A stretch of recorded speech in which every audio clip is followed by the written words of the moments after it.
y a beaucoup d'entre vous qui sont des profils commerciaux, marketing, etc. et qui se demandent comment on fait pour monter une startup sans avoir forcément de potes dev. Parce que la plupart d'entre vous, vous connaissez pas forcément de potes dev, mais vous voulez avoir un directeur technique, un CTO, un cofondateur qui va pouvoir développer votre produit.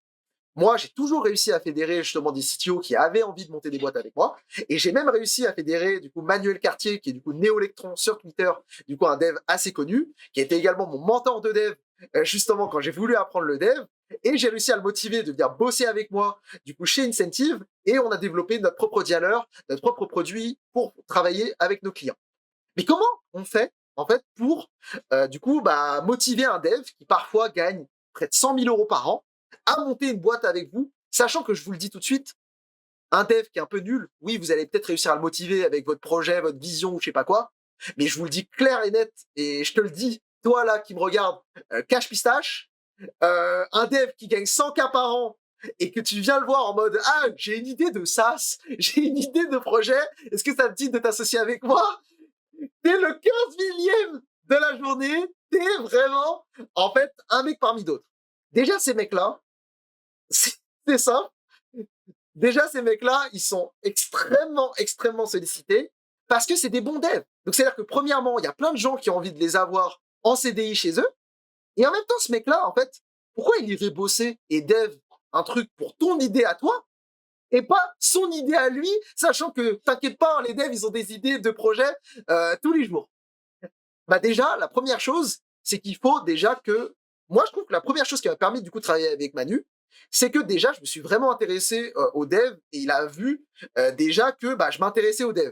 Après, je suis resté 2 ans sur son serveur. Franchement, je me suis donné. C'est-à-dire, je suis resté 2 ans sur son serveur de dev. Il m'a coaché, il m'a appris à coder, à faire mes premiers sites internet, mes premières petites applications. Et j'étais un peu le bidouilleur, etc. Mais dis-toi en fait, pour lui, là, il m'a raconté, là, il y a 2 semaines avant qu'on commence à bosser ensemble, il pensait que j'étais un giga scammer, alors que, au final, ça faisait 2 ans qu'on se connaissait. Donc, déjà, ici, il faut d'abord réussir à gagner sa confiance. Parce que les devs, souvent, ils sont un petit peu réticents. Ils se disent, que les gens qui sont pas devs, c'est des scammers, c'est des bullshitters. Donc, il faut déjà réussir à le faire comprendre que t'es pas un scammer et que t'es honnête et que t'es intègre et qu'en fait, juste, tu fais pas de dev, mais que t'es pas un mec qui est forcément un arnaqueur. Ça, c'est la première chose.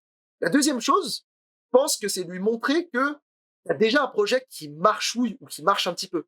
C'est-à-dire que tu as déjà potentiellement des clients qui sont intéressés par le produit, tu as déjà des promesses de gens, entre guillemets, qui sont intéressés par le truc, et que tu as au moins réussi à faire tes premiers euros sur un MVP que tu as peut-être vibe codé toi dans ton coin, et qui montre que tu as vraiment une traction de marché, quoi. Et en fait, tu n'as pas besoin aujourd'hui d'avoir un dev pour faire ça. Tu peux avoir ta première version que tu as vibe codé sur Cloud Code ou sur Cursor tout seul ou sur Lovable tout seul, tu as ton petit proto, et si tu es bon, si tu as un bon sales, que tu es un bon entrepreneur, tu es censé réussir à signer tes premiers clients grâce à ça. Et moi, c'était ça. J'avais déjà une activité qui tournait un petit peu, qui faisait quelques milliers d'euros, rien d'impressionnant, mais ça marchait un petit peu. Et du coup, derrière, c'est beaucoup plus facile d'aller voir justement quelqu'un en venant le voir et en lui disant, écoute mec, ça te dit de bosser ensemble, et parce que en fait, t'as déjà un truc qui marche un petit peu. Et du coup, le mec, en fait, il a pas l'impression de prendre le risque de rejoindre un truc où en fait, il va dev, parce que en vrai, c'est ça. Le dev, en fait, s'il te rejoint, il prend toute la partie du risque. Parce qu'en fait, c'est lui qui va dev le produit, c'est lui qui va passer des heures et des heures à créer le produit. Mais si derrière, en fait, toi, t'arrives pas à le vendre, ce dev-là, il a travaillé pendant des mois et des mois pour rien. Et ça, tu peux pas, en fait, ça, tu peux le faire quand ton dev, c'est un étudiant qui, en fait, a rien à faire de sa vie. Mais quand le dev, entre guillemets, il a de la valeur et que, en fait, lui, de son côté, il a plein d'opportunités, il peut pas se permettre de sacrifier ça pour venir travailler avec toi. Ensuite, la dernière chose, par exemple, Manu, il a 34 ans, il va pas prendre le risque, et même là, il m'a dit, c'est sa dernière expérience entrepreneuriale, là, si ça marche pas, il va reprendre un CDI pour monter sa famille, acheter sa maison, etc. C'est niet, c'est finito. Donc, j'ai intérêt à faire marcher ça ici. Mais en même temps, en fait, il y a un truc qui est vrai, c'est qu'il y a aussi une question de momentum. Manu, lui, de son côté, en fait, il avait du coup quitté la boîte dans laquelle il travaillait, parce que ça lui plaisait plus forcément.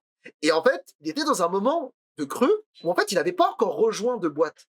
Et moi, opportuniste que je suis, je suis allé le catch à ce moment-là. Mais ça faisait 2 ans que je l'avais dans le viseur.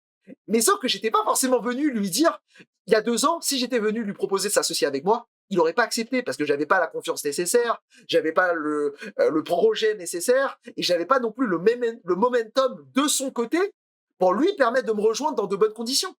Du coup, là, il avait pas de job. Donc, en fait, il avait rien à perdre. Il touchait son chômage. Il était tranquille. Au pire, il me rejoignait. On tentait le truc, ça marchait pas. Ben, il avait rien à perdre. Et au mieux, ben, comme là, ça marche plutôt pas mal, même s'il y en a encore énormément à faire. Et du coup, au final, ben, on s'associe, ça se passe bien. Mais si il avait reçu potentiellement à ce moment-là une autre proposition de job pile à ce momentum-là, il aurait sans doute pas accepté. Et c'est ces trois conditions qui en fait te permettent de trouver un bon directeur technique, un bon associé justement dev. C'est premièrement que tu gagnes sa confiance parce que tu montres que tu es un mec sérieux, qui est compétent, qui est intègre et qui va pas douiller les gens. Deuxièmement, en fait, tu montres que tu as déjà un début de projet qui marche et qu'en fait, il rejoint déjà un bateau qui marche déjà et il rejoint pas un truc de zéro en prenant tout lui de son côté, toute la part de risque. Et troisièmement, bah, tu crées la relation avec lui et tu le prends au moment où en fait il est disponible, tout simplement entre deux activités, mais pas au moment où il est en plein milieu de son CDI et pour te rejoindre, il est obligé de quitter son CDI. À la rigueur, s'il a son CDI, tu peux lui dire bah t'es chaud de t'associer avec moi en part-time à côté de ton taf. Et si ça marche, dans ce cas-là, oui, il pourra drop son CDI pour venir te rejoindre.